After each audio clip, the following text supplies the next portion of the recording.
Meu nome é Davi Narciso, sou estudante de teologia e hoje eu vou comentar o Evangelho de Mateus no capítulo 9 do Evangelho de Mateus. É um texto que me chama bastante atenção, mas tem alguns pontos ali que a gente tem que se aprofundar para poder entender a dinâmica que está acontecendo dentro do texto, o que é que o texto está pontuando e por que que ele aborda as coisas do jeito que ele está abordando.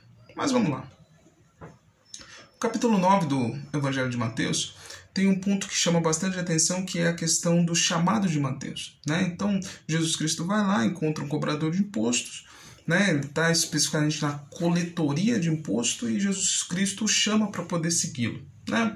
Então, é esse o jogo que está acontecendo. E na hora que Mateus ele se converte para poder aceitar o chamado, ele por fim vai e leva Jesus para a casa dele e Jesus Cristo se alimenta na casa de um cobrador de imposto. Para um povo de Israel, aquilo era uma afronta, né? Era uma afronta pagar imposto, era uma afronta ser cobrador de imposto e pior ainda, se alimentar na casa do cobrador de imposto. Mas Jesus Cristo vai e entra na casa do cobrador de imposto.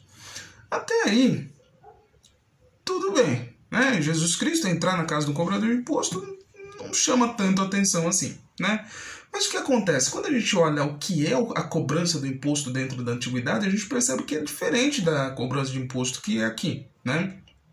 Quando a gente vai para alguns textos antigos, a gente percebe que a cobrança do imposto, né, ela era uma cobrança de imposto a um Deus, era uma cobrança religiosa, não era simplesmente como é hoje. Hoje a nossa cobrança de imposto ela é uma cobrança política e também social. Na época não era só isso, era uma cobrança a um Deus. O imperador romano ele se colocava como Deus e como filho de Deus aqui na terra. Então por isso que ele tinha o direito de receber o imposto dos locais que ele dominava. Então é essa dinâmica que está acontecendo. E Mateus, ele, né, um judeu, ele vai e adere a esse comportamento de cobrar imposto.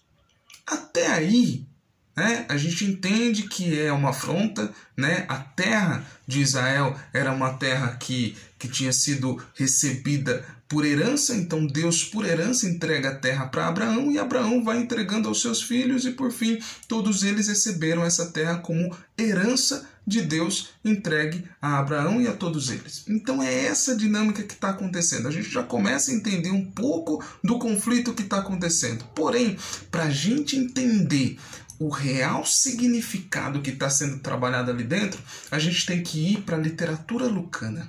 A gente tem que ir para o texto de Lucas e no texto de Lucas isso começa a nos mostrar. No capítulo 5 do Evangelho de Lucas, ali dentro a gente encontra de novo o chamado de Mateus. Porém, no texto de Lucas, Mateus já não chama simplesmente Mateus, mas ele é chamado de Levi. E quando a gente escuta a palavra Levi, a gente lembra do patriarca, né, Levi, filho de Jacó, que vai trazer a linhagem da tribo de Levi. E o que era a tribo de Levi? Ela era uma tribo sacerdotal, então ela recebia do povo o ofertório e uma parte desse ofertório ficava com eles, mas a parte também, existia uma outra parte que era entregue a Deus. Então o povo de Levi, eles recebiam o ofertório e uma parte do ofertório eles entregavam a Deus. Então o sujeito que tinha nascido para poder receber o ofertório do povo de Israel e sendo esse sacerdote, então com 25, 30 anos ele ia assumir o sacerdócio e ele ia ser sacerdote até 50, 55 anos, ele ia exercer o sacerdócio, ele, Levi ou Mateus, ele abre mão de ser sacerdote, de receber o ofertório do povo de Israel e entregar esse ofertório a Deus, ele abre mão disso e ele vai ser cobrador de impostos. Ou seja, ele vai abrir mão de executar esse trabalho sacerdotal a Deus e começa a executar um parecido trabalho sacerdotal ao imperador romano, ou seja, ao Deus romano. Então, quando a gente vê esse jogo, a gente entende o que o Evangelho de Mateus está trabalhando, né? O que acontece ali dentro? Jesus Cristo foi e encontrou um cobrador de imposto. Jesus Cristo foi e encontrou uma pessoa que com certeza tinha sido rejeitada pelo povo de Israel, tinha sido rejeitada pela própria família dele, mas Cristo foi e encontrou o comissionou para poder ser agora discípulo de Cristo e apóstolo de Cristo. Então o que acontece? Aquele sujeito que abriu mão do sacerdócio, aquele sujeito que foi rejeitado por todas aquelas pessoas por ser cobrador de imposto, aquele sujeito que fez uma coisa que era deplorável para aquela comunidade naquela época, ele foi encontrado por Cristo.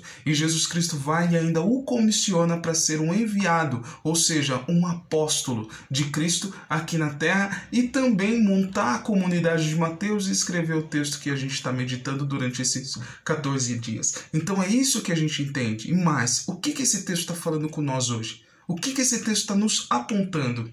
Não importa o momento que você virou as costas para Deus, Deus, ele te encontra. E ele, além de te encontrar, ele te comissiona e faz de você um sacerdote dele aqui na terra, aplicando e organizando o reino dele aqui na terra. Então, paz e bem e mantenha o chamado de Deus na tua vida e seja e continue a ser um sacerdote de Deus aqui na terra.